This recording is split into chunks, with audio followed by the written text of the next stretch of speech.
Hey, how you guys doing? I'll be talking very quietly. I'm kind of like setting up. Um, I always try to have everything like ready to go, but sometimes I don't.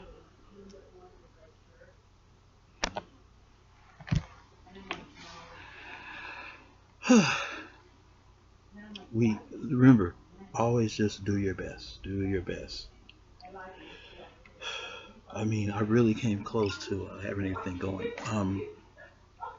Somebody Thursday yelled out a racial epithet. All right, they said the N word, and I made up my mind that I am going to repeat it because this stuff's got to stop. And my subject today is post traumatic stress and what happens just before you suffer from a traumatic experience. Okay, so um, waiting for a few more people to come online than I'm expecting. Because actually, some people came online, but I wasn't ready. Okay, sometimes it's like that. You know, and I'm a little compromised. So, with that being said, um, I'd like to welcome everyone, and I want to thank you all for being patient with me, and the people who have come back at least more than once. I really appreciate you. It encourages me. I'm doing this first because it helps me become a better counselor, and at the same time, I am receiving therapeutic venting. Now, I checked the definition. There's several types of venting. You know, the most prevalent and well known is when you're venting complaining. But there's also other venting where you're purging. That's the word that I would use is purging.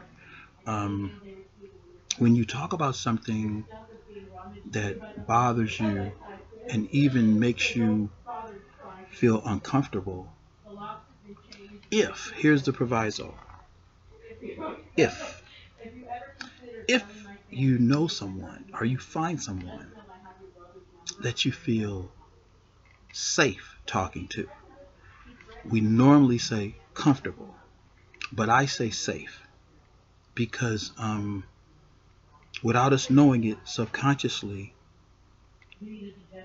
we can feel unsafe talking to some people for different reasons.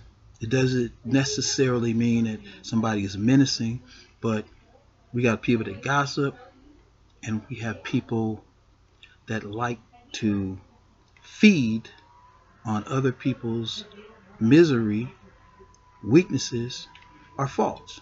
They feed on that. It psychologically makes them feel better about themselves. So these particular people are eager for you to vent with them or express how you feel.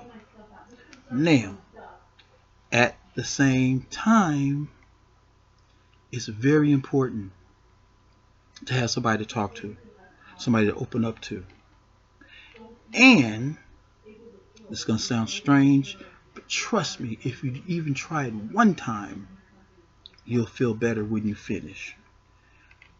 Sometimes you can talk to a plant or animal or yourself. But to get the best results from self-talk, if you're going to talk to yourself, find a mirror or get a mirror. If you get a mirror and you say, okay, this is my self-talk mirror, then you can follow up with I'm going to talk to myself as either I'm talking to somebody that I care about, or I'm talking to someone that is a child me that I care about. That's the best.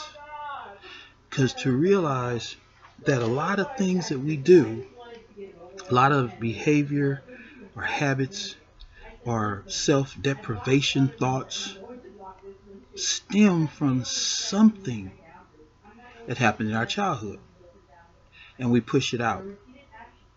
Now, that pushing it out or blocking it out is a part of a survival mechanism.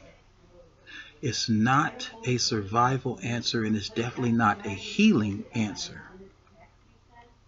But it is a mechanism to help us survive. I'll give you an example. If, let's just say, you're drowning and somebody takes you out of the water and you're basically unconscious. Your heart is still beating, but you're unconscious. You can still expire because of the water that you have intaked. So, your survival mechanism is your adrenaline kicks in when you're in danger. Your heart races, your pulse increases.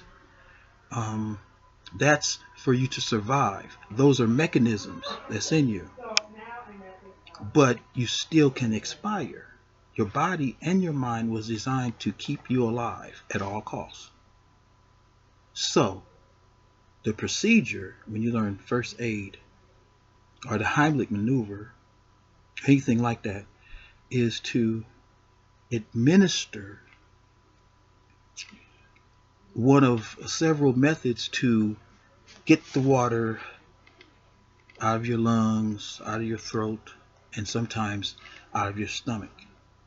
Okay, so now think of self-talk as a survival tactic that has two important procedures. I'm talking about talking to yourself. So it's great to talk to yourself, all right, after you've blocked something out. But when you talk to yourself and you're looking at yourself, now you're able to take a part of your mind out of yourself and do something for somebody that you're looking at who just happens to be you. And that talking to yourself has another dimension when you're looking at yourself. Okay. Try it one time, you will feel different.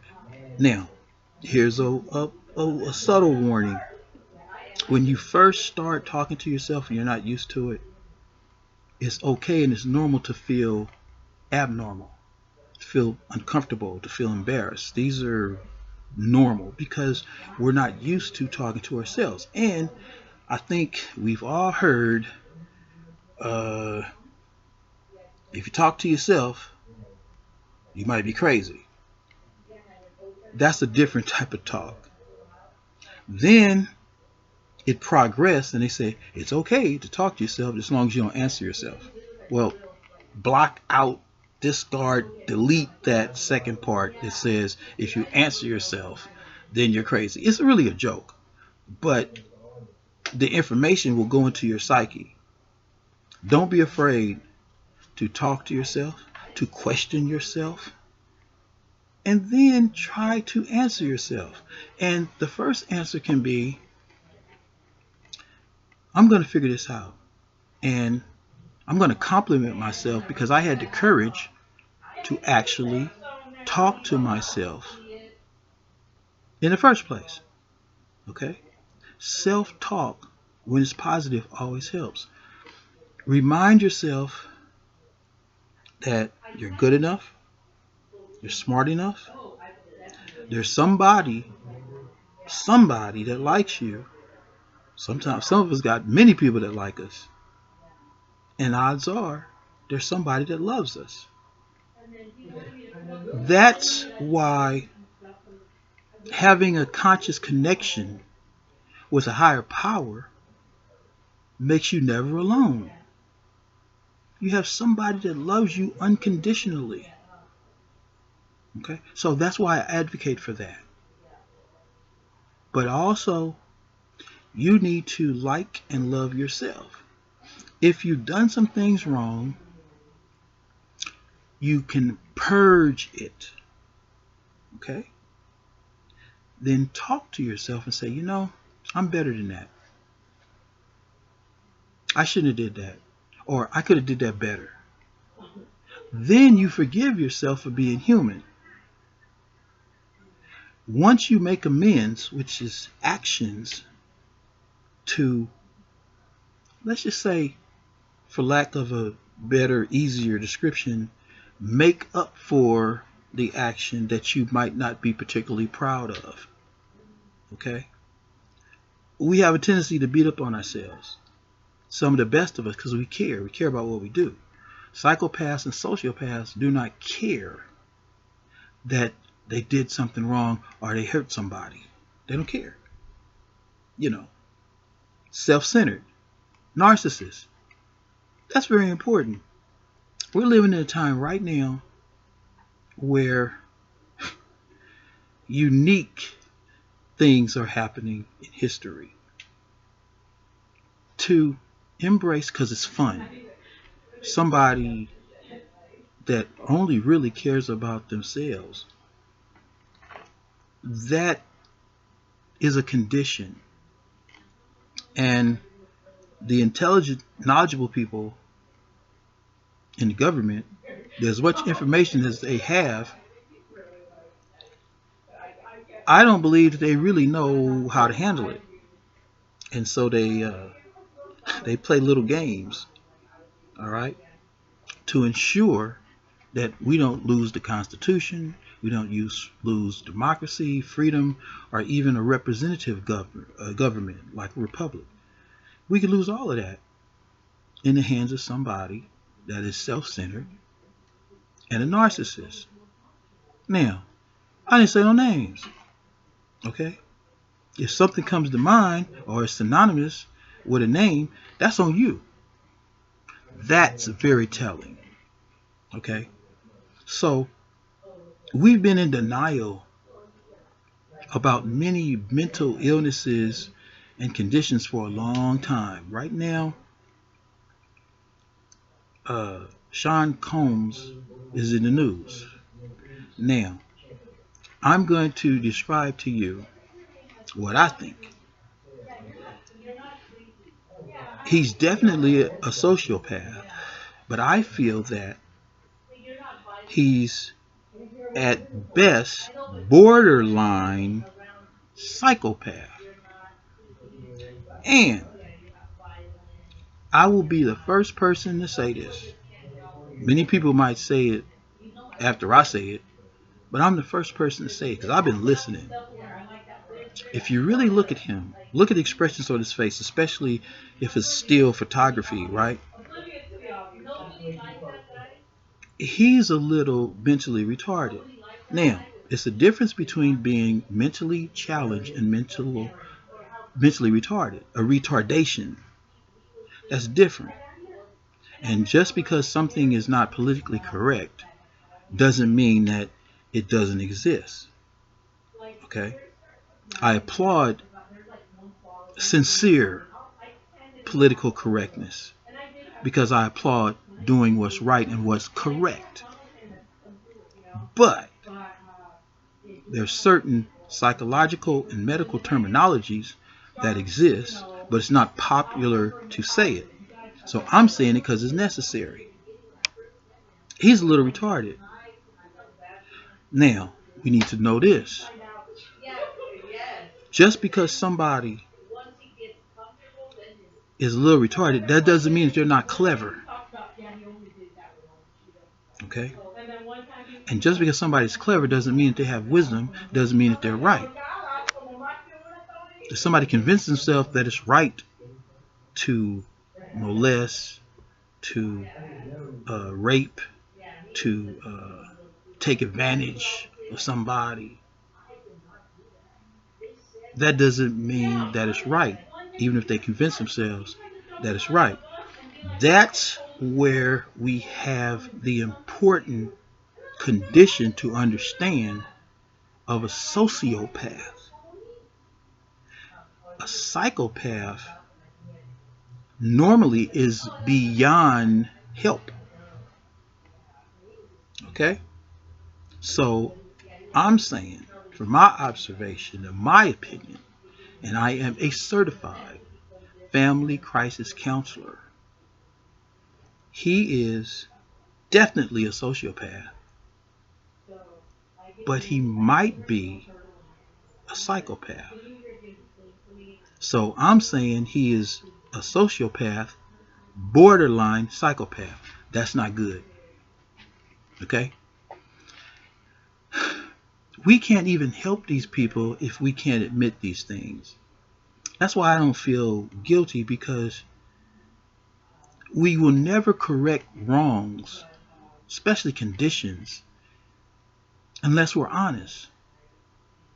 Somebody should not have to be placed all in the news media for people to see, recognize, and try to stop a sociopath. Okay?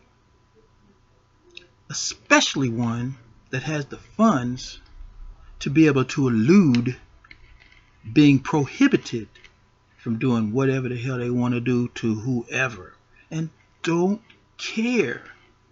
Don't care. Okay? So that's the crux. So now, about being a victim, being traumatized. Last week, somebody loudly called me the N-word. And I had a lot of conflict. I was positive that I didn't want to get incarcerated. And sometimes people of privilege,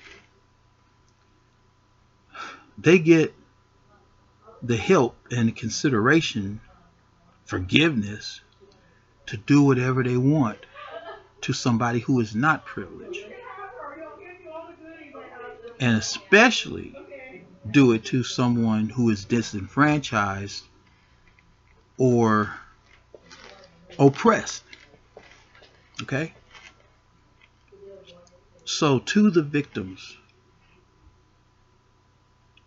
post-traumatic stress affects you in so many subtle ways to the human eye of people on the outside who see you. It gets overlooked, passed over, and I like to say it can receive the, oh, get over it. Oh, snap out of it. That's not possible when you have suffered from post-traumatic stress. You can mask it, you can cover it up, but it exists. And we need to be able to recognize when someone is suffering from something traumatic or suffering from something that creates anxiety. Okay?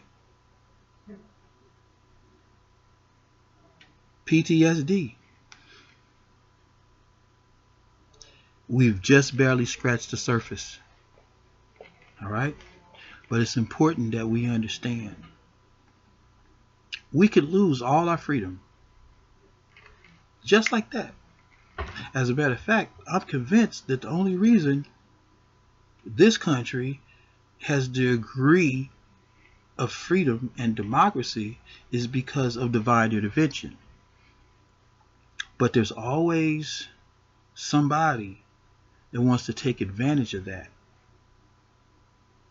When you live in a country where the majority of people are not abusers is like a minority, a percentage. There's going to be sociopaths that do not care and aren't trying to be good people, civil, decent. They get off. They freak off because they're not trying to be decent, civil, or taking into consideration the effects of their actions on other people. And when they have enough money to get somebody on a yacht, to own a building, and just do whatever they want to do, that is absolute power that has corrupted somebody absolutely. Absolutes are bad. I hate most absolutes, because in the wrong hands, an absolute can cause detrimental damage, irreversible damage, or have somebody killed.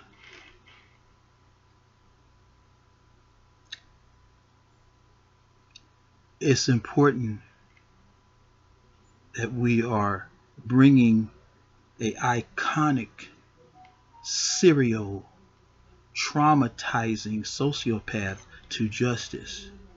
But we have to take the second step, to recognize this behavior in people before they get a chance to harm and hurt, especially children.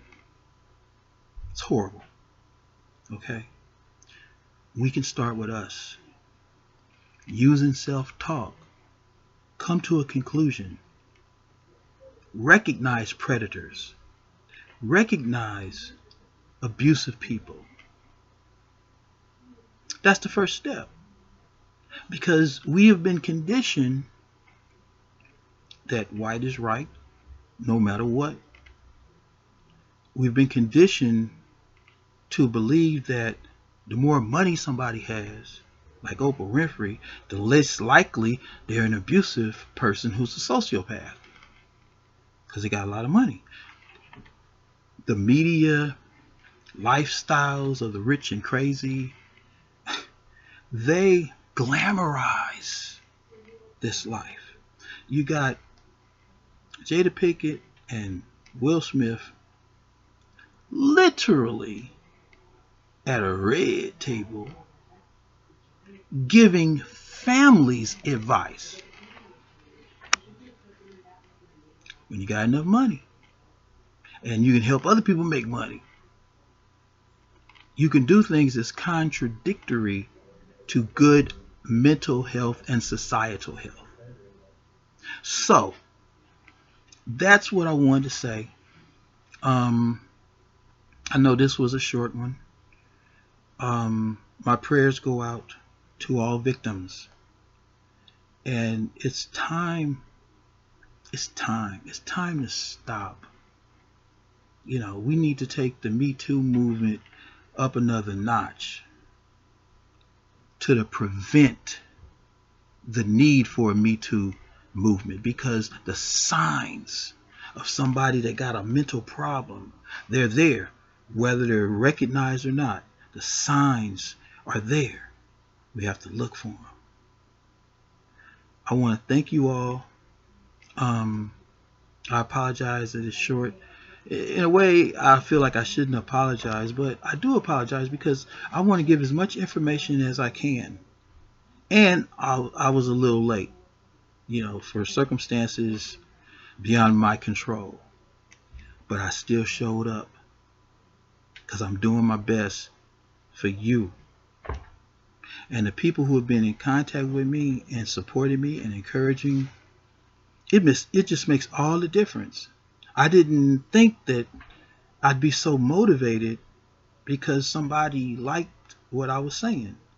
Because I wasn't doing it to be liked. I was doing it because I felt it was necessary and it was helping me.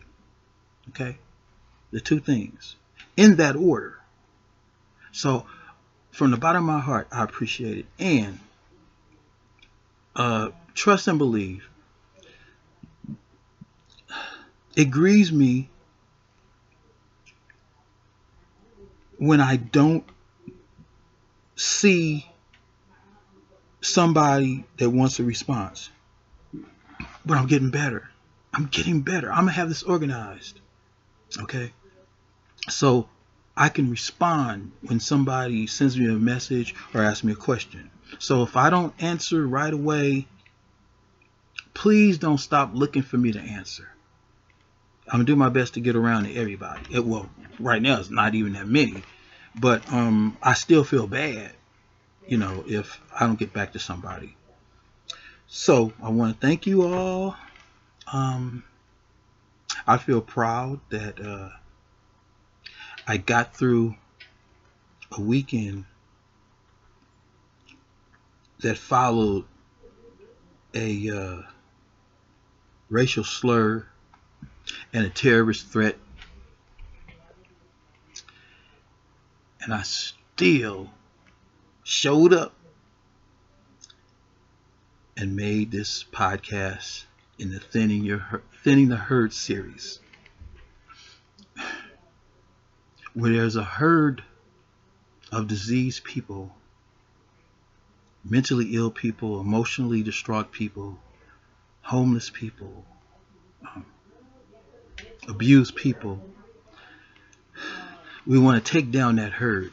We want to thin it, because I think that's like really important. We can't solve all of the world's problems in one day, but we can thin the problems out, and like a seed, it can now grow and become a plant or a tree that gives off life preserving fruit. So I thank you. You're helping me. I appreciate it. Okay, I appreciate it a lot. It's so much more I could say in thanks, but I'm going to end it there,